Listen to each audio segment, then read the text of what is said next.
Vatican City is the smallest independent nation in the entire world. There may be 2 billion Catholics in the world, but only a few hundred of them actually live here. And you know what? They have a pretty fancy looking police force.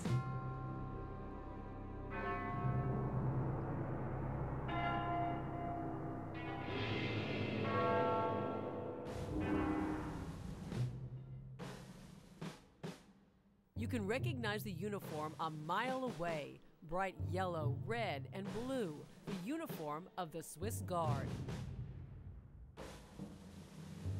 And this is not just a ceremonial job. This is serious stuff. The Swiss Guard has protected the Vatican and the Pope since the 1500s. That's because the Pope at that time considered Swiss men to be highly skilled mercenaries, courageous and loyal. And check out their outfits. The brightly colored uniform dates back to the mid-16th century. Legend was that Michelangelo created the uniforms, but that appears to be just a myth. Today, there are more than 100 members of the Swiss Guard.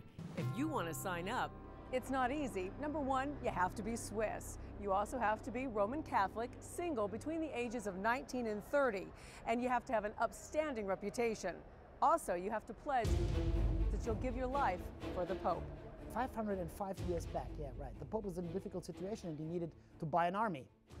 And there were several armies to buy around, and there was one who was quite cheap, and they came from Switzerland. That's the only reason. It was just a question of the price. He would have bought the army from Florence, but they cost much more. It is very simple, and the Swiss guys made a good price. So he said, okay, come over and save my life.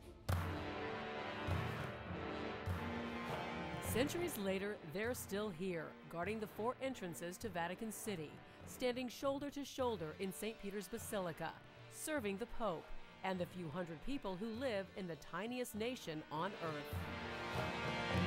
Vatican City became an independent state in 1929. The world's smallest nation has its own post office, its own stamp. It has a pharmacy. It has a phone system. It even has a Vatican TV and radio station.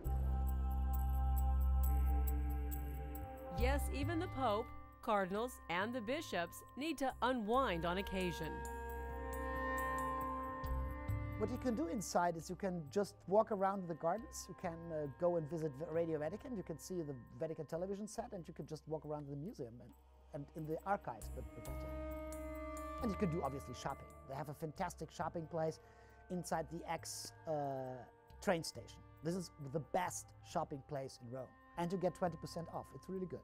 They're inside, they are in middle of the garden. They play football at night. You can see them there. They can have, I think they do barbecuing sometimes. They have the best place inside there.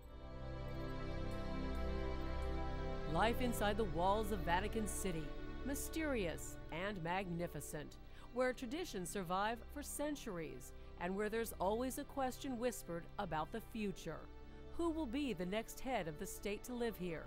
Who will the cardinals elect to be the 266th Pope to lead the Church? I think there are some good guys from Spain, from Portugal, who could be possible to be the next Pope. There is nobody in Latin America.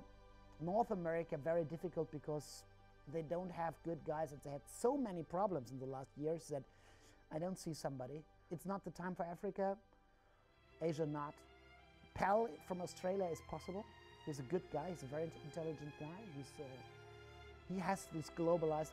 If I would bet on Pell from Australia or from somebody from Britain.